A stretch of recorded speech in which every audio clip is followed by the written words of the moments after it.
ഗുരുവായൂർ ക്ഷേത്രരൂപം ഈർക്കിളിയിൽ തീർത്ത് കോട്ടപ്പടി സ്വദേശി മാറോക്കി ബിജു. താൻ പുറത്തുനിന്ന് മാത്രം കണ്ടിട്ടുള്ള ക്ഷേത്രം വളരെ വിശദമായി തന്നെയാണ് സിമന്റ് തൊഴിലാളിയായി ബിജു തൻ്റെ കലാവിരുതിൽ ആവിഷ്കരിച്ചത്. 10 മാസം കൊണ്ടാണ് ക്ഷേത്രരൂപം പൂർത്തിയായത്. പണി കഴിഞ്ഞെത്തിയാൽ ദിവസവും 1 മണിക്കൂർ വീതം ക്ഷേത്ര നിർമ്മാണത്തിനായി മാറ്റിവെക്കുകയായിരുന്നു. ആവശ്യമായ ഈർക്കിളുകളെല്ലാം ഭാര്യയും 2 മക്കളും ചേർന്ന് ഒരുക്കി കൊടുത്തു. 2 കൊച്ചുമുറികൾ മാത്രമുള്ള വീട്ടിലെ ഒരു മുറി ക്ഷേത്ര നിർമ്മാണത്തിനായി മാറ്റിവെച്ചിരിക്കുകയായിരുന്നുവെന്ന് ബിജു പറഞ്ഞു. തൻ്റെ പരിചയത്തിലുള്ള പുഷ്പ എന്ന സഹോദരിയാണ് ക്ഷേത്രത്തിൻ്റെ ഉത്ഭാഗമെല്ലാം എങ്ങനെയാണെന്ന് പറഞ്ഞു കൊടുത്തതെന്ന് ഈ കലാകാരൻ പറഞ്ഞു. നേരത്തെ കോട്ടപ്പടി സെന്റ് ലാസേഴ്സ് പള്ളി ഈർക്കിളിൽ തീർത്തപ്പോൾ മുതലുള്ള ആഗ്രഹമായിരുന്നു ഗുരുവായൂർ ക്ഷേത്രവും ഈ രീതിയിൽ തീർക്കണമെന്നത് എന്ന് ബിജു പറഞ്ഞു.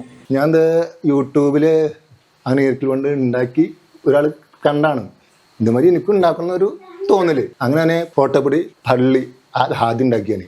പള്ളിയുണ്ട്, പള്ളിയിലേക്ക് കൊടുത്തു ഒരു അമ്പലം ഉണ്ടാക്കുന്ന ഒരു ആഗ്രഹം. അമ്മ ഞാൻ കണ്ടിട്ടില്ല.